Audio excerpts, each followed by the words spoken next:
Soy Andrea Ducase, licenciada obstétrica. Actualmente estoy como coordinadora de la licenciatura en obstetricia en la Facultad de Ciencias Médicas en la Universidad Nacional del Litoral y como jefa de obstétrica en el Hospital Iturraspe.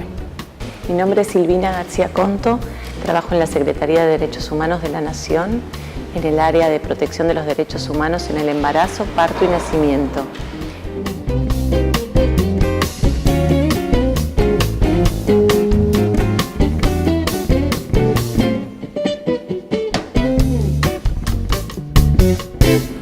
¿Cómo andás, Silvina? Hola, encantada, gracias. Acá en Santa Fe, bienvenida. Gracias.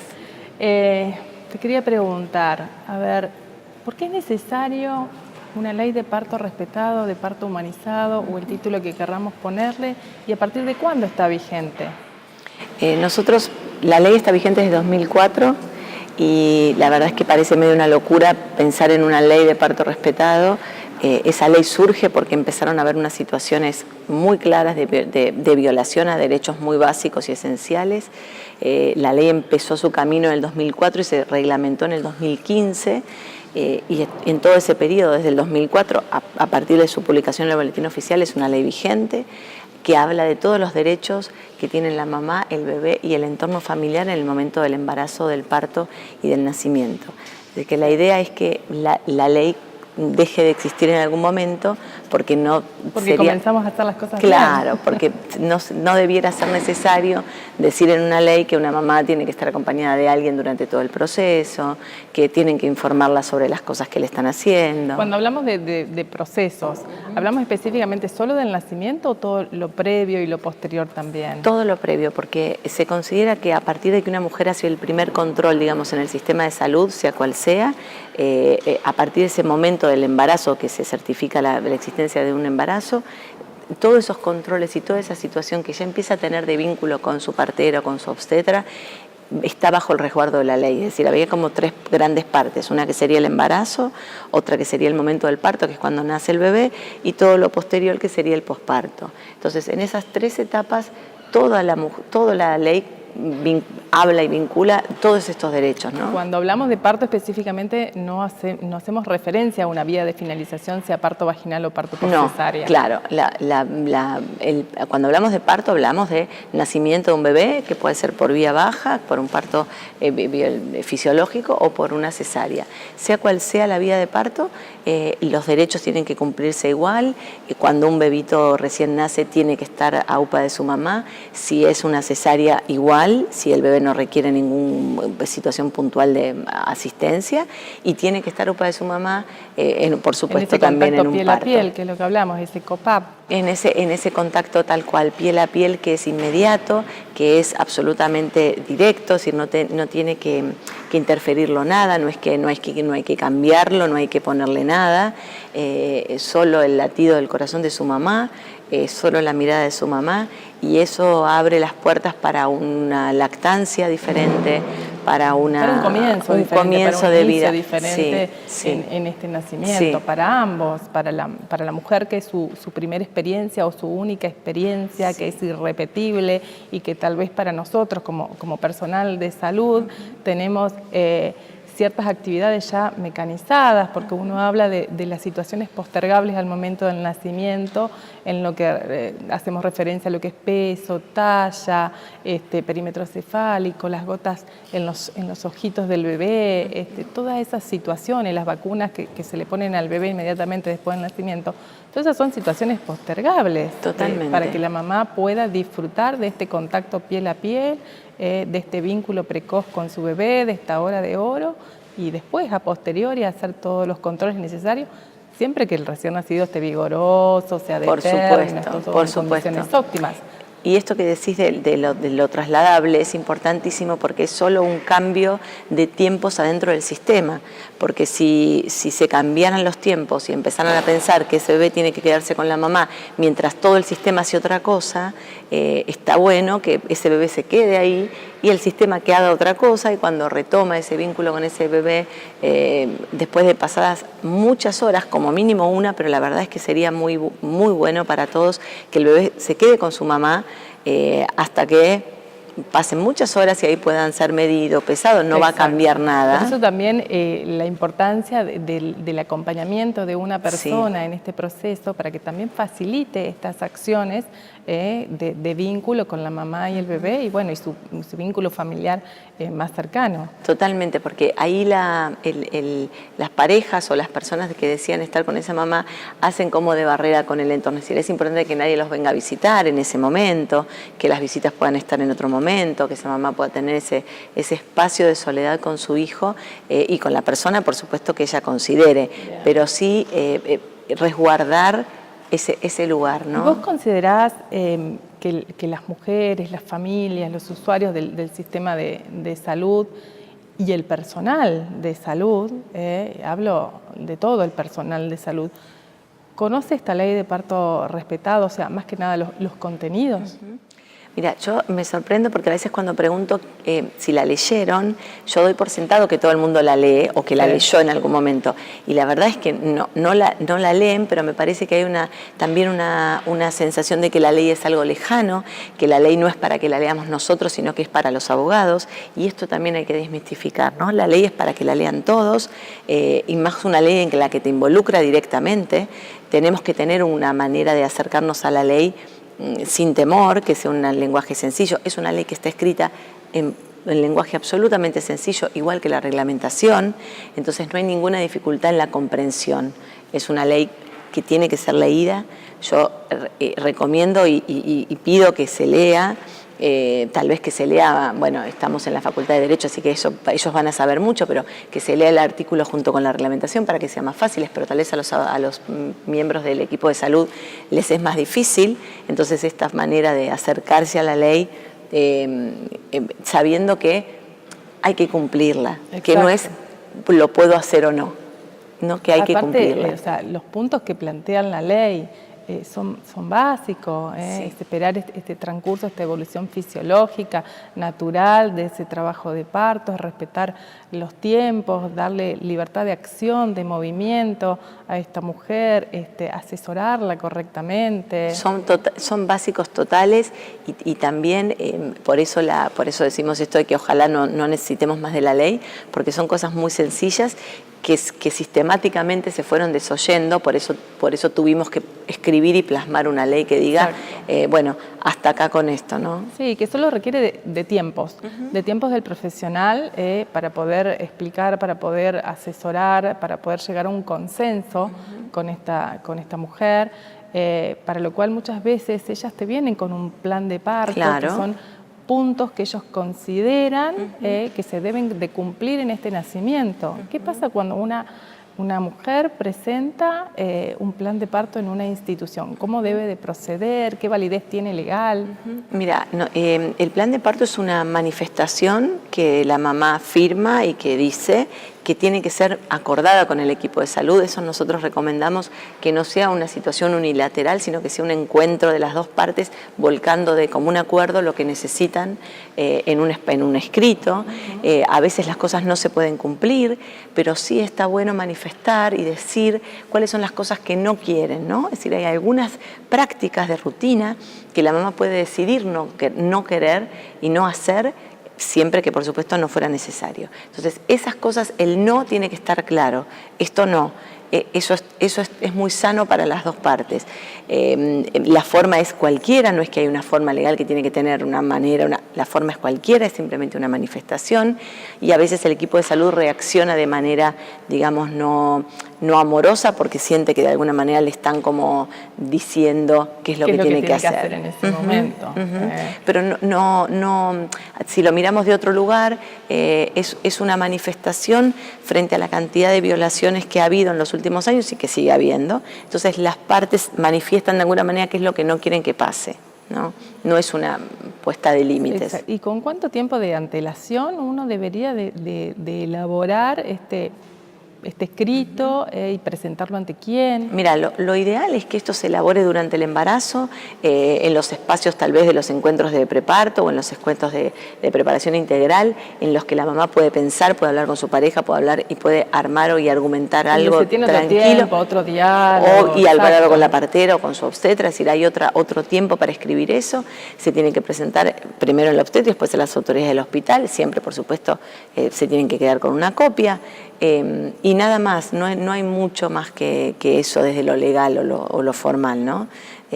Así que es un instrumento que hay que usar siempre hablándolo con la parte, ¿no? Sí, llegando al diálogo podemos lograr mucho consenso. Sí, claro. Y nosotros como profesionales de la salud, debemos de tener algún tipo de formación diferente para asistir a estos nacimientos y estas solicitudes de las mujeres, porque realmente fuimos formados desde otra manera, tal vez desde la universidad. Ahora con los cambios de paradigma uno cambia esta mirada del nacimiento y de transmitir estos contenidos, como hablábamos de la Organización Mundial de la Salud, que transmitía estos conocimientos desde un momento, una situación más holística.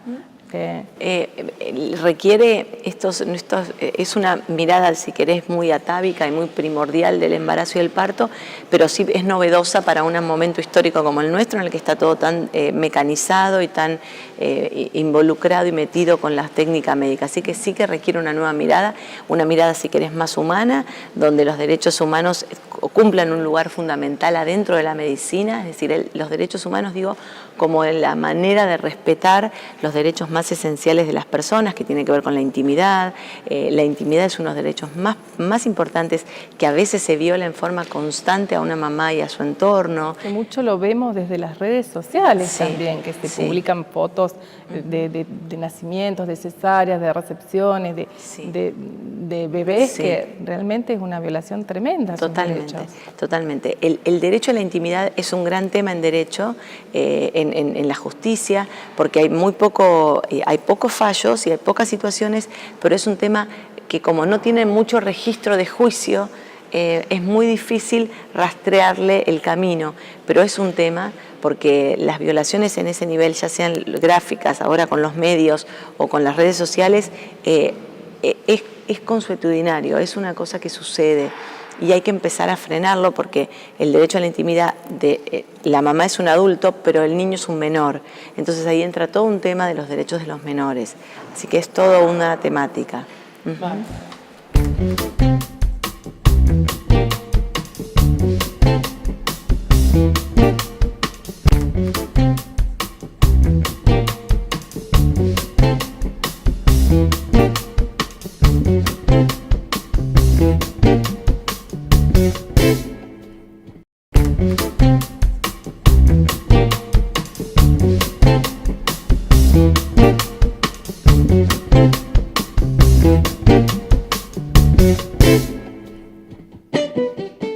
Hay mucho desconocimiento vinculado a cuáles son las leyes que protegen estos momentos, y hablar y poder conocer estas normas y hablar de lo que pasó en un parto o en un embarazo nos va a llevar a que cada vez haya menos violencia obstétrica y cada vez los embarazos y los partos se puedan llevar a cabo con más seguridad y mayor amorosidad. Cuando estos derechos no se cumplen, no son respetados, esta familia tiene un tiempo de proceso, porque realmente está completamente vulnerada, ¿viste?, en situaciones de crisis como es un nacimiento. Nos tomamos nuestro tiempo para hacer una revaloración de todo lo que pasó. Si una mujer siente que sus derechos realmente fueron violados, fueron vulnerados, ¿qué es lo que tiene que hacer? ¿A dónde se tiene que dirigir? Mira, lo primero que puede hacer es escribir lo que pasó. Una vez que lo escribió o manifestarlo. Nosotros en la Secretaría de Derechos Humanos trabajamos desde la Nación, trabajamos acá en Santa Fe con la Delegación de Derechos Humanos de la provincia. Ellos trabajan con el INADI, y en la Delegación de Derechos Humanos se pueden hacer denuncias vinculadas con algún trato disvalioso o alguna violación concreta de derechos. y nosotros tenemos un mail que es violenciaobstétrica@jus.gov.ar, que es el mail de la Secretaría en el que recibimos denuncias. Lo más importante es que la mamá pueda contar o pueda comunicarse y pueda explicar lo que pasó. Por supuesto, todos los datos que pueda aportar son valiosos. Quiero decir, quiénes fueron los profesionales intervinientes, cómo fueron las situaciones, cuándo llegó, qué fue lo que le contestaron. Después, si hay necesidad de documentación, se pedirá la documentación, pero es muy importante que esa sensación de que algo malo pasó no quede en el silencio interno de cada uno, sino que se empiece a hablar y se pueda manifestar, porque siempre hay algún camino en el que se puede contactar ese lugar, esa institución de salud, en el que se puede ver qué fue lo que sucedió y trabajar para que esas cosas cambien, para que eso no se vuelva a repetir. Y si es a futuro y si es algo que pasa ahora, por ejemplo, no me dejan entrar acá o no puedo entrar allá o me están diciendo tal cosa, también manifestarlo, porque eso tal vez con antelación se puede prevenir mucho más fácil que con el post, ¿no? Exacto. Y tanto es en lo público como en lo privado esta reglamentación. Es lo mismo, es lo mismo. Tanto lo público como lo privado tienen que cumplir estas normas. A veces en lo privado lo que sucede es que la sensación es como que tienen como menos obligación de cumplir las normas, y esto no es así. Las normas tienen que ser cumplidas en todos lados. A veces lo público tiene más recurso humano, capacitado tal vez, que pueda llevar a cabo estos cambios, y a veces pasa lo contrario y es el privado. No tenemos ningún registro ni ningún parámetro para saberlo, la verdad. Pasa en todos lados, eso es la verdad, pasa en todos lados. Sí, la verdad que yo creo que nosotros como instituciones de salud deberíamos de tener publicado en los centros asistenciales los lugares de denuncia, como claro. así también puntos fundamentales de la ley, que son todos puntos fundamentales, pero especificar en qué consta la ley de parto respetado para que la población la conozca, porque realmente uno que está trabajando desde un proyecto de extensión, desde la Universidad Litoral, que es parto respetado, ve el desconocimiento que hay de la población, o tal vez sabe que existe esa ley, no sabe cuáles son los puntos, y en las encuestas que realizamos a los profesionales de la salud vemos que hay un alto desconocimiento de estos puntos o de acciones que se deben de realizar en los nacimientos. Sí, lo que decís de la información en lugares públicos y en lugares de acceso sencillo es muy importante, porque hay maneras muy sencillas de poner la ley en las paredes o artículos, o algún diseñador gráfico que haga algún dibujo llamativo y poner un número y poner un mail, y que la gente pueda saber que cuando está pasando por ese pasillo lee alguno de sus derechos. Absolutamente, es muy importante eso. Y sí que la institución de alguna manera sea la primera que diga: si pasó algo acá queremos saberlo. Exacto. No que tenga miedo, ¿no? Exacto, no como así también que hemos estado hablando mucho de lo que es el consentimiento informado, tanto para licistuaria, como para cesáreas, como para el ingreso a la maternidad, la importancia de que esta mujer realmente conozca qué es lo que está firmando, que se entregue con antelación. Absolutamente. Decíamos esto de que en los procesos de parto o de un franco trabajo de parto, nadie puede firmar con conciencia ni leer con conciencia lo que está firmando. Entonces, todo lo que tenga que ser firmado es lógico y saludable hacerlo fuera de los espacios en los que la mamá está absolutamente comprometida con su trabajo de parto y no puede, por más que lo haga, firmar y leer con conciencia plena qué es lo que está firmando. Así que se recomienda esto. Por supuesto que puede haber situaciones en las cuales se desencadena una cesárea y hay que firmarlo, por supuesto que sí, pero si los profesionales de la salud saben que esto tiene un antecedente y una situación previa, está bueno abordarlo en ese lugar y no en medio del trabajo de parto. Exacto, ¿no? Exacto. Y en lo que refiere, por ejemplo, a las estadías largas en neonatología, cuán importante es contar con una neo con ingreso irrestricto. Totalmente. Totalmente. A veces se deja como el lugar del bebé sano con la mamá y el bebé que tiene algún tipo de complicación en el parto, como bueno, tiene que estar en neo. Ese bebé requiere casi más mamá que ese otro bebé, porque no solo irrestricto, sino que en cuanto ese bebé pueda salir de la neo, y a veces vuelve, pero que esté a UPA de la mamá el mayor tiempo posible. Esto de la figura de las mamás canguros, de poder poner a su bebé, y a pesar que tengan alguna necesidad puntual en neo, es fundamental para el desarrollo de ese bebé. Los neonatólogos saben cómo ese bebé toma leche de otra manera, se recupera de otra manera, tiene otra... Es el contacto con su mamá es lo que va a hacer lo que se mejore y que salga de esa situación, sí, sin duda. Estábamos viendo en estos días tus disertaciones y hablábamos de que hemos pasado por diferentes épocas, en la de parto sin dolor, en la de parto sin temor, y ahora estamos hablando de parto sin violencia. Sí, eso es una línea que a mí me interesó porque la verdad que me pareció como por un camino cómo fue evolucionando y por otro cómo involucionó a una situación que tendríamos que decir, bueno, un parto en paz, o cómo hacemos para que todos los nacimientos sean saludables y en paz y no hablar de violencia. Así que es un buen desafío para todos dejar de hablar del parto en violencia y poder hablar de un parto en el que amoroso, sí, en el que hemos cumplido.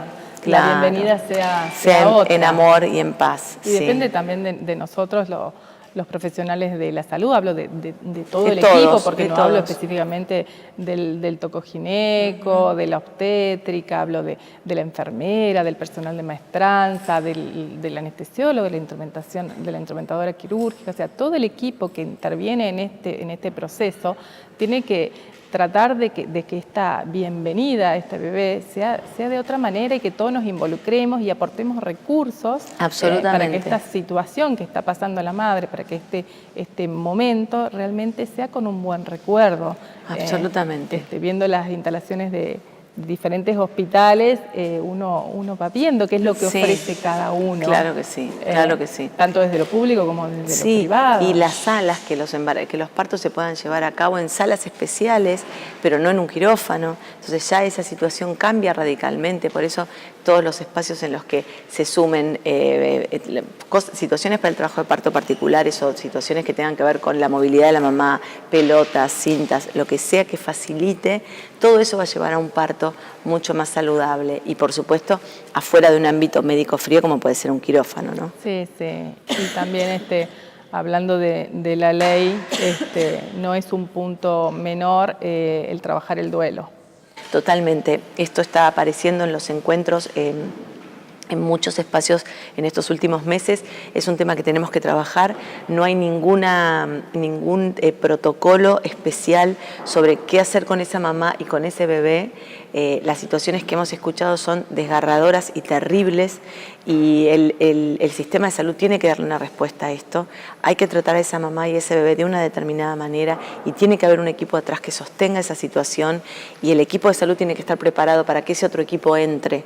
A veces puede no estar preparado el equipo que va a hacer un nacimiento y de alguna manera en los años tendrá que estar, pero ahora si no se puede, hay mucha gente capacitada para que esto pase, así que debiéramos empezar a pensar que podría haber algún profesional tal vez entrando y saliendo, pero que se haga cargo de esta situación, porque las denuncias vinculadas con un bebé que no sobrevive son terribles. Sí, terribles. Y sea en la etapa de la gestación que sea. O sea, terribles. El duelo es el mismo. Absolutamente, absolutamente. Y la importancia en este momento de tener una licenciada en psicología, sobre todo que se aboque a psicología perinatal para sostener este proceso. Sí, y también hacer un puente con el profesional que está atendiendo, que de alguna manera pueda también como comprender y correrse de esa situación, sintiendo que es otro el que tiene que tomar la posta y que de alguna manera él no está preparado.